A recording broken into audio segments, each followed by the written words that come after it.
Hello बच्चों, कैसे हो आप सभी। उम्मीद करता हूँ आप सभी अच्छे होंगे और बिल्कुल मौज ले रहे होंगे। सब आकलन सब एकदम अच्छे से समझ में आ रहा होगा।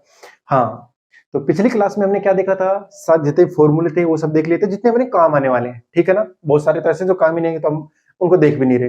वो अपन मैथ वाली क्लास में करेंगे। ठीक है ना। एडवांस लेवल के हैं जो 12th की मैथ है, लेकिन फिजिक्स में अभी इतना ही चाहिए। जितना चाहिए वो हमने उसके सारे फॉर्मूले हमने देख लिए हैं। देखिए यूज कहाँ कहाँ पे है, आपको समाकलन पूरा ही आना चाहिए, है कि नहीं। आधा अधूरा थोड़ी सीखना है।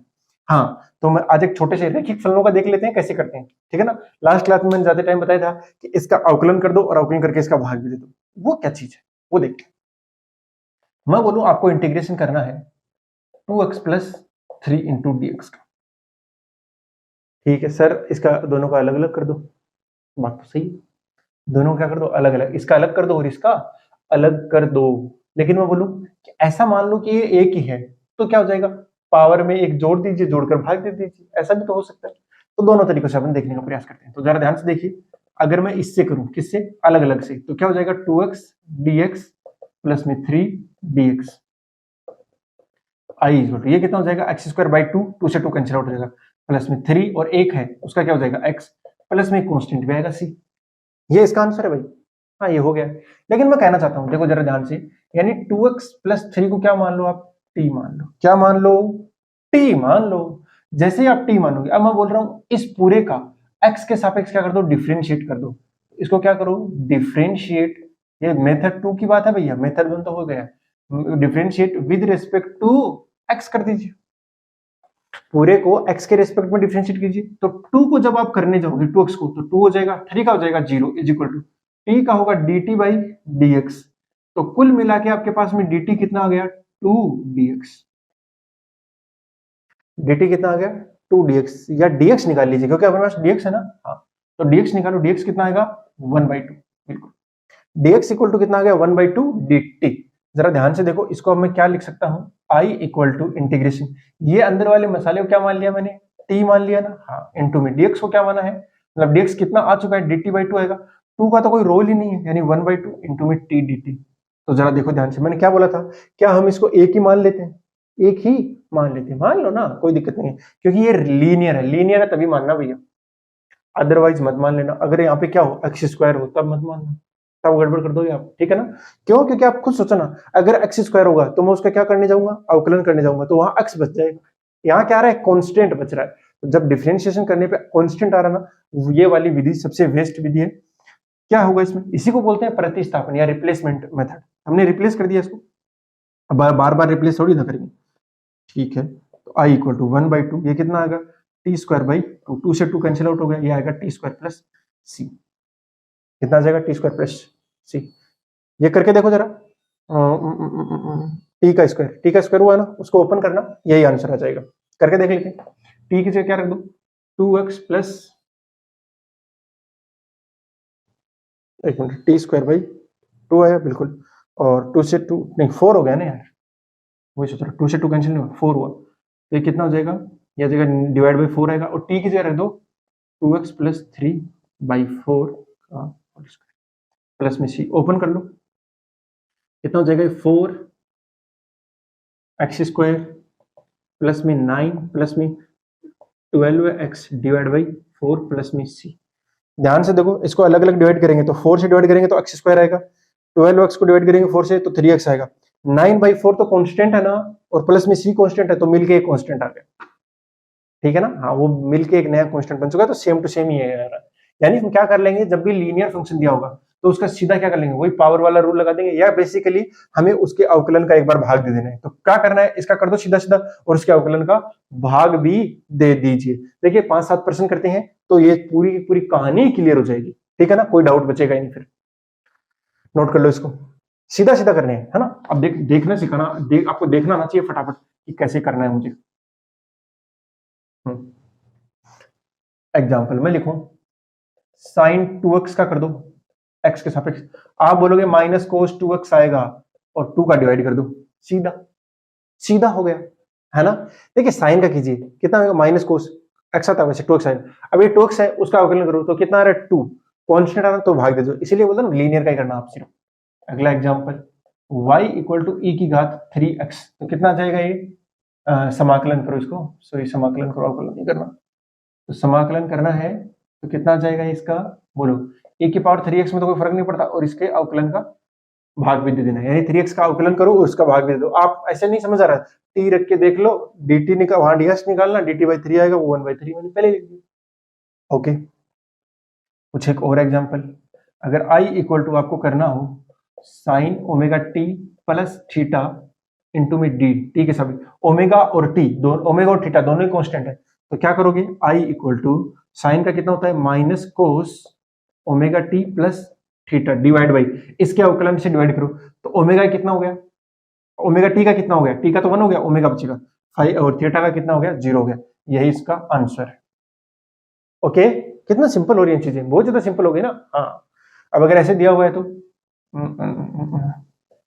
No no no no no, ये है 3x माइनस 6 की क्यूब इंटू डी करना है, तो क्यूब खोलने जाओगे क्या, फिलहाल तो पॉसिबल है आपके लिए, a माइनस बी क्यूब का, a माइनस बी का होल क्यूब लगा दोगे, लेकिन अगर मैं पावर 10 दूंगा तो पॉसिबल नहीं होगा। तो क्या करेंगे, पावर में ऐड कर दो ना यार, तुम तो डिवाइड कर दो, साथ में इसके डिफरेंशिएशन से मल्टीप्लाई भी करो, तो कितना आएगा 3 प्लस में से, यही आंसर हो गया। अरे नहीं समझा है क्या, देखो इसी को क्या कर रहा है, इसका अवकलन का डिवाइड करना है ना यार, हर बार वही तो कर रहे हैं, इसके अवकलन का डिवाइड कर रहे हैं, इसके अवकलन का डिवाइड कर रहे हैं, इसके डिफरेंशिएशन से क्या कर रहे हैं, डिवाइड कर रहे हैं, हर बार उसके डिफरेंशिएशन से क्या कर देते हैं, डिवाइड। लेकिन होना क्या चाहिए, लीनियर। तो मैं कुल मिला के ये बोल दूं ना कि जहां भी आपको लीनियर दिखाई दे, उसका आप अपना जनरल फॉर्मूले से कीजिए जो हमने पढ़ा रखे हैं, बस उसका डिफरेंशिएशन से डिवाइड भी कर दो, ठीक है ना। जैसे डिफरेंशिएशन जब करते थे क्या करते थे, उसके डिफरेंशिएशन से मल्टीप्लाई करते थे, यहां डिवाइड करेंगे, बस इतना सही काम है। चलो हो गया होगा नोट, या फिर कर लो नोट फटाफट।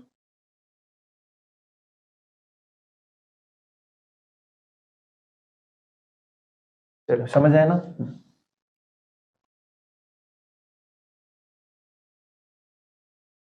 इसका बताना फिर, 1 में x प्लस 3 dx।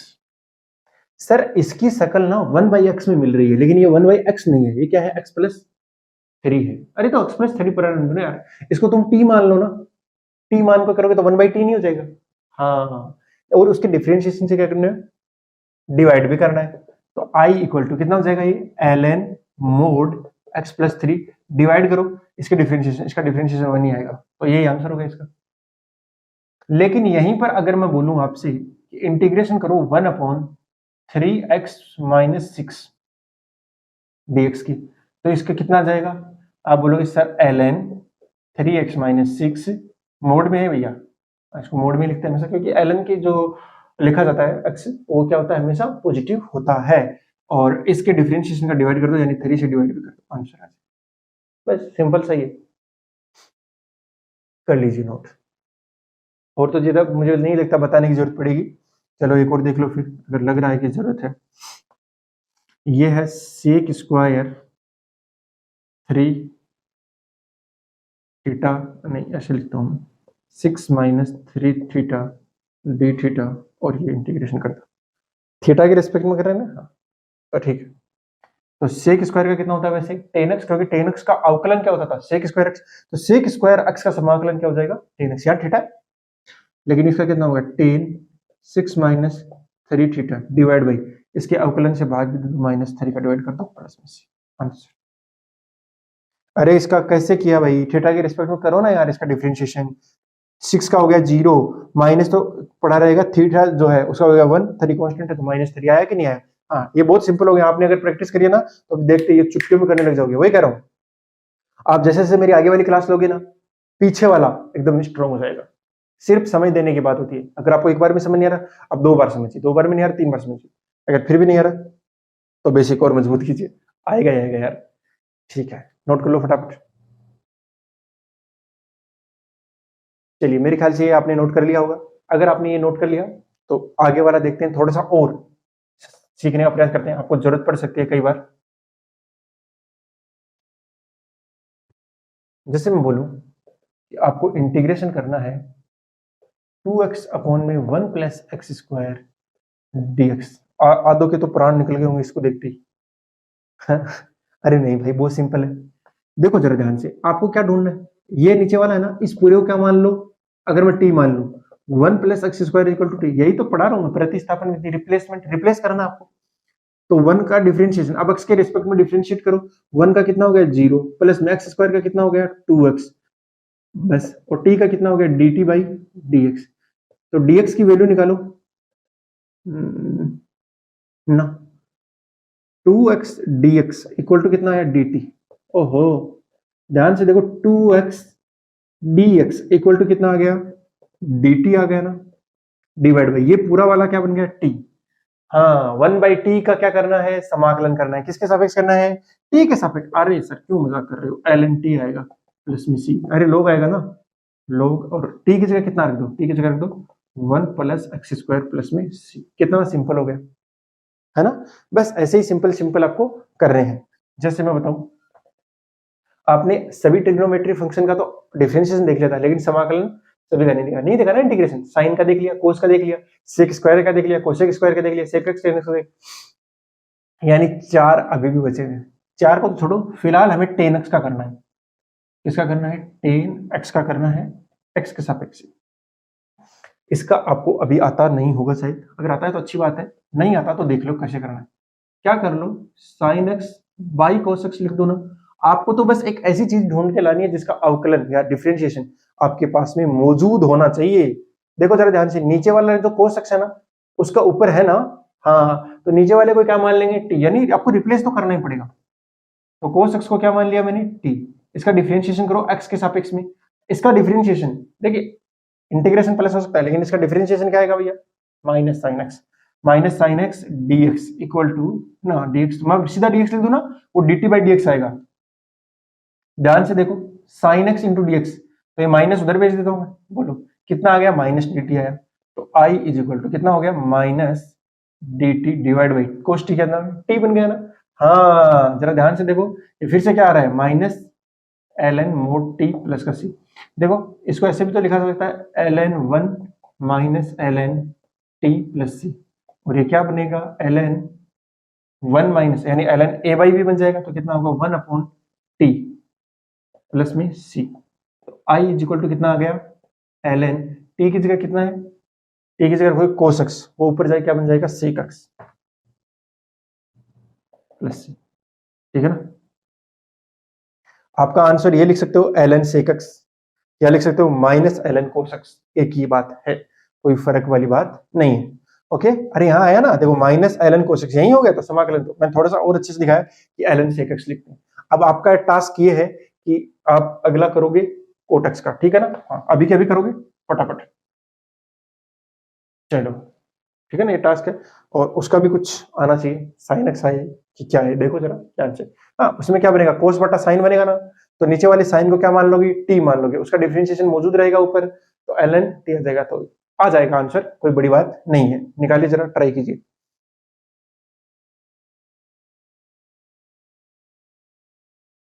चलिए, अगर आपने अब नोट कर लिया है तो आगे की थोड़ी सी कहानी और देख लेते हैं, है ना। आपको पता है ना कि जो वर्त होता है यानी सर्कल होता है, उसका क्षेत्रफल आता है पाई आर स्क्वायर। कैसे आता है पता है, थोड़ा सा निकालने का ट्राई करते हैं आज। ये मैं मान लेता हूं एक वर्त है अपने पास में, है ना, सुंदर बन गया आज तो, और इसकी त्रिज्या कितनी है आर, तो इसका जो एरिया आता है वो कितना आता है, पाई आर स्क्वायर आता है। आता कैसे, ये सोचा है कभी, सोचा है, सोचते हैं आज। चलिए हम इसको समाकलन से इसका क्षेत्रफल निकालने का प्रयास करते हैं, क्योंकि समाकलन का मतलब ही तो क्या है, क्षेत्रफल है ना। तो ये एक अपने पास में आकृति होगी, शेप होगी, तो जरा ध्यान से देखो क्या कर रहा हूं मैं, ठीक है ना। मैं यहां से क्या करता हूं, एक स्मॉल आर डिस्टेंस पे, ये एक थाली की तरह है भैया, आप रोटी कह सकते हो, इसको थाली कह सकते हो, हाँ, रोटी मान लेता हूँ, उससे जल्दी समझाएगा। आपने क्या बनाई, ऐसे एक गोल सी रोटी बनाई, अब क्या करना है, बीच में से उसके एक लीर निकालनी, लीर और छोटा सा पतला सा स्ट्रिप निकालना है।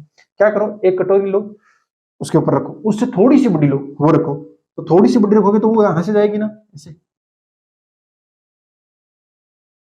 हाँ, ये गई ना, ये बहुत ही पास में, मतलब ये जो थिकनेस दिख रही है ना, ये चौड़ाई, ये बहुत बहुत कम है, लेकिन ये जब निकाल के लाओगे तो ये ऐसे नहीं बनेगा क्या, रिंग जैसी बन जाएगी। अरे रिंग जैसी वलय बनेगी, नहीं बना, वलय बन जाएगी।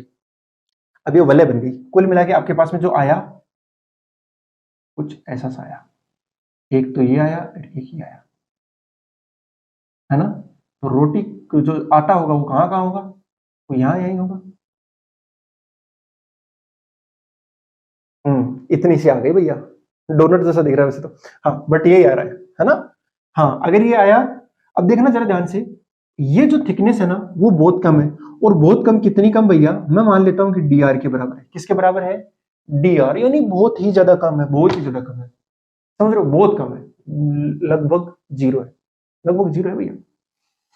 मैं क्या करता हूँ, इसको काटता हूँ ऊपर से, काटू ऐसे, कड़क काटा यहाँ से, चिचिक चिचिक काट दिया। काट के क्या कर रहा हूँ, उसको सीधा कर रहा हूँ, काट के एकदम सीधा करो, तो ये कुछ ऐसा सा नहीं बनेगा।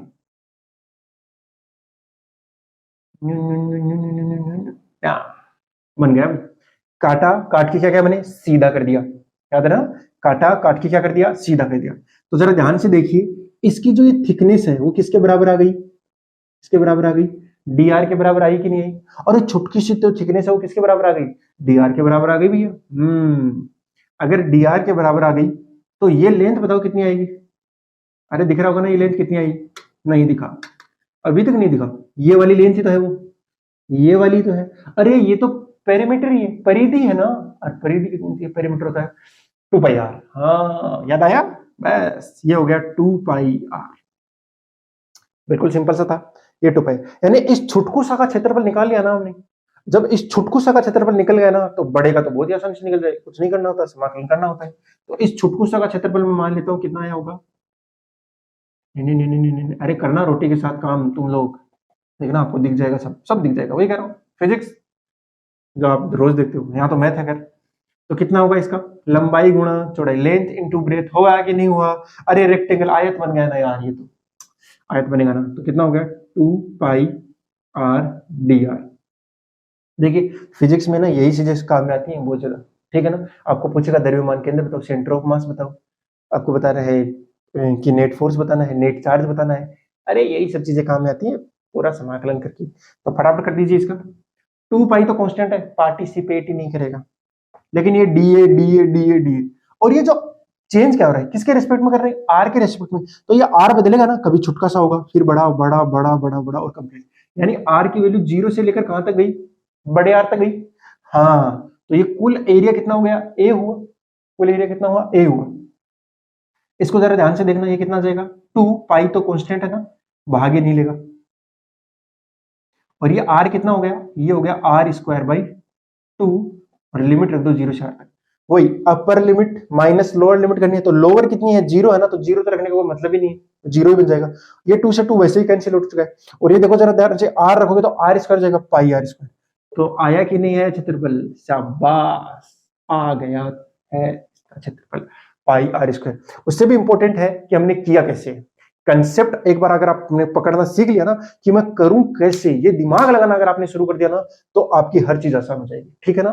देखिए ये तो ठीक है, मैं पूछूं आपका यहां से यहां तक का, यानी r/2 से r का क्षेत्रफल निकालो, ठीक है ना। हाँ कुल मिला के क्या बना रखा है, एक ऐसी सी शेप बना रखी है, यहाँ पे खाली है, यहाँ पे है। आपसे पूछा गया कि ये एरिया कितना होगा, है ना। तो ये जो है वो है r/2, और ये कंप्लीट कितना हो गया r।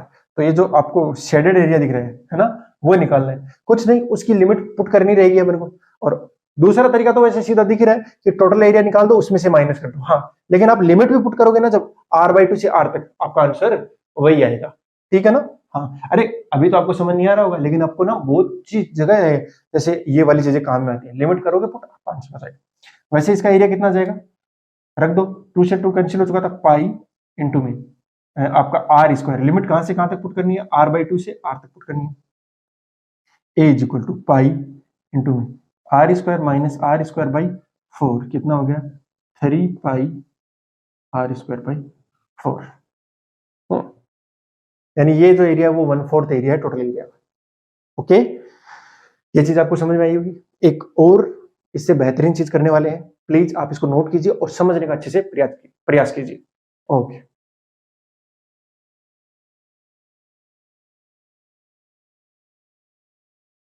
चलिए समझ आया होगा। अभी एक चीज और आपको मैं समझा देता हूं कि इंटीग्रेशन का रियल यूज देखोगे कहां कहां हो रहा है। मैं बोलूं आपका जो स्पेयर होता है उसका आयतन कितना होता है, वॉल्यूम। आप बोलोगे सर 4/3 पाई आर क्यूब होता है। हाँ बिल्कुल होता है। कैसे निकालेंगे? देखिए जैसे क्षेत्रफल क्या होता है, 2 डायमेंशन होता है, यानी लंबाई गुणा चौड़ाई होती है। वैसे आयतन क्या होता है, 3 डायमेंशन, यानी लंबाई गुणा चौड़ाई गुणा ऊंचाई, 3 चीज आती है उसमें। यानी क्षेत्रफल गुणा ऊंचाई कर दोगे, एरिया और हाइट का मल्टीप्लीकेशन जब करते हो तो आपको वॉल्यूम मिलता है। अरे जैसे घन का कितना होता है, ए क्यूब, तो उसका तो फर्श होता है, उसका क्षेत्रफल कितना है, ए स्क्वायर ही तो होता है, क्योंकि वो क्या बनता है, स्क्वायर बनता है, वर्ग बनता है, तो वर्ग का क्षेत्रफल कितना है, ए स्क्वायर। और उसकी हाइट भी कितनी है, ए, तो ए क्यूब हो जाता है। क्षेत्रफल निकालना है तो क्या होता है, 2 डायमेंशन के अक्रॉस आप मेजर करते हो, नहीं लेंथ इंटू हाइट का, या लेंथ इंटू ब्रेथ का क्या कर देते हो, मल्टीप्लाई कर देते हो। तो यहाँ वॉल्यूम निकालना है, ध्यान से देखना, मैं एक स्पेयर बना रहा हूँ ना, ये स्पेयर है, लगे आपको सर्कल जैसा ही, लेकिन है स्पेयर। स्पेयर मतलब गोला है एक तरीके से, गेंद मान सकते हो, फुटबॉल मान सकते हो, ठीक है। इसके अंदर क्या लेता हूं मैं, एक आर डिस्टेंस पे वही काम करना है भैया। क्या लेना है, एक डी आर थिकनेस का लेना है, ऐसे लिया। अब इस बार ये क्या बनेगा, पता है ना, एक तरीके से खोखला गोला बन के आएगा, अरे निकलेगा ना। तो ये अगर आप ध्यान से देखो तो आर रेडियस का क्या बन गया, होलो स्पेयर बन गया ना। नहीं समझे, अरे ये अंदर वाला तो हट गया ना, जो बन के आया वो क्या बना, होलो स्पेयर बना, यानी सिर्फ और सिर्फ उसके पास में क्या है, ऊपर ऊपर का आवरण दिख रहा होगा, अंदर पूरा खाली है। लेकिन जब आप उसको काट दोगे, काटो मत, ऐसे करो, उसका एरिया बताओ, उसका जो भी पृष्ठ आया है, पृष्ठ यानी सरफेस आपको दिखाई दे रही है, वो कुछ इस तरीके से दिखाई देगी, हो सकता है गोल बन जाए, लेकिन एरिया आएगा कितना उसका, 4 पाई आर स्क्वायर आएगा ना। हाँ, तो वो आपको क्या दिखेगी, कुछ ऐसे गोल दिखेगी ना। मैं आपको बना देता हूँ गोल वैसे। कैसे बनाऊं थोड़ा सा, ठीक, ये मैं बनाया है अभी, ये 3D वाली चीज है, वो 2D में बनाई है, तो इससे दिख रहा है, क्योंकि मुझे यहाँ पे डीआर भी दिखाना पड़ेगा, इसलिए मैंने ऐसा बनाया है। ये छोटा सा जो है वो डीआर है, टोटल रेडियस इसकी आर है, ठीक है। तो ये इसका एरिया आया है, ये क्या है, एरिया। एरिया कितना होगा इसका, 4 पाई आर स्क्वायर हो जाएगा कि नहीं हो जाएगा, एरिया तो 4 पाई आर स्क्वायर होता है। नहीं समझ आई बात, एरिया कितना होता है इसका, इसका होता है 4 पाई, पृष्ठ ना, सरफेस है ना, तो सरफेस का एरिया हो जाएगा 4 पाई आर स्क्वायर। अब देखो जरा, हमें तो वॉल्यूम चाहिए, आयतन चाहिए, तो क्षेत्रफल को किससे गुणा करते हैं, ऊंचाई से। यानी इस बार जो ये थिकनेस होगी ना, हाँ, तो प्रश्न से तो 4 पाई, इसका तो थिकनेस होगा। अभी मैं यहाँ पे ज्यादा दिखा रहा हूँ इसे, लेकिन दिखेगा नहीं, ज्यादा है नहीं वो, ठीक है ना। अरे थोड़ा सा फील दिलाने के लिए, क्या ये सिलेंडर जैसा या बेलन जैसा नहीं दिख रहा आपको, अरे नहीं दिख रहा, क्या है, बेलन जैसा दिख रहा है ना। तो ये इसका पृष्ठीय क्षेत्रफल हो गया 4 पाई आर स्क्वायर, इनटू में हाइट इसकी कितनी है, डी आर है ना। इसको थोड़ा और बड़ा करेंगे तो एकदम सही से दिखेगा। आप इसको फील करने की कोशिश कीजिए कि मुझे दिख रहा ही नहीं, तो आयतन तभी तो निकलेगा, वरना तो आयतन कैसे निकाल दोगे यार, है ना। आयतन क्या होता है, क्षेत्रफल गुणा ऊंचाई कर दीजिए। तो इसका जो छुटका सा आयतन आया है, वो छुटका सा आयतन कितना आया है, 4 पाई आर स्क्वायर, इनटू में डीआर भी तो करना है, क्षेत्रफल गुणा ऊंचाई। अरे देखो यार, v जो होता है वो होता है a गुणा h, कुल मिला के यही होता है, हर बार यही होता है यार। अब बेलन का निकालने जाओगे तो पाई आर स्क्वायर, जो क्षेत्रफल दिख रहा है वो कितना है, पाई आर स्क्वायर गुणा ऊंचाई से कर दो, है ना। हाँ चलो, तो dv इज इक्वल टू कितना आएगा, 4 पाई आर स्क्वायर डी आर, और इसका समाकलन कर दो। आर की लिमिट 0 से r तक जानी है ना, बिल्कुल जानी है सर। और ये dv dv dv जुड़ते जुड़ते सारे v आ जाएंगे, यानी आयतन वॉल्यूम आ गया। 4 पाई तो भाग लेगा भी नहीं, और आर स्क्वायर का कितना हो जाएगा, आर क्यूब बट्टा 3, 0 से लेकर r तक आएगा, ठीक है। तो v इज इक्वल टू ये कितना हो गया, 4 पाई, ये हो जाएगा आर क्यूब, यानी upper limit minus lower limit, तो लोअर तो 0 हो गई, रखने का वो मतलब नहीं है, अपर लिमिट रखोगे तो आर क्यूब हो जाएगा डिवाइड बाई 3। अरे यही तो होता है, v is equal to 4/3 pi r cube. ये तो दिख रहा है ना कैसे किया, आर स्क्वायर का पावर में एक जोड़ देते हैं, जोड़ करके भाग देते हैं, पावर में एक जोड़ देते हैं, जोड़ करके भाग देते हैं, यही आ गया ना, सेम टू सेम, देखा, यही आता है। तो आप समझ रहे हो ना पावर कितनी है इंटीग्रेशन की, बहुत ज्यादा है। आपको इसके यूज कहाँ का लेना है, कैसे कैसे लेना है, ये सारी चीजें आपको समझनी पड़ेंगी। ओके, अगर ये चीजें आप एकदम सही से समझ जा रहे हो तो बहुत सिंपल लगेगा आपको, हर चीज बहुत सिंपल लगने वाली है, ठीक है ना। चलो, आज की क्लास में इतना ही करते हैं। अब अगली जो क्लास होगी उसमें थोड़े से अच्छे लेवल के प्रश्न देखेंगे हम, है ना, थोड़े और अच्छे लेवल के, और अगली क्लास में पूरा हो जाएगा, ठीक है ना। और इतना ही आता है काम में, फिजिक्स में ज्यादा काम में आता भी नहीं है, ठीक है ना। इतना अगर आपने कर लिया ना इंटीग्रेशन, सही है, ठीक है ना। ओके, चलो बेटा, wishing you all the very best, मिलते हैं नेक्स्ट क्लास में, तब तक के लिए बाय, जय हिंद।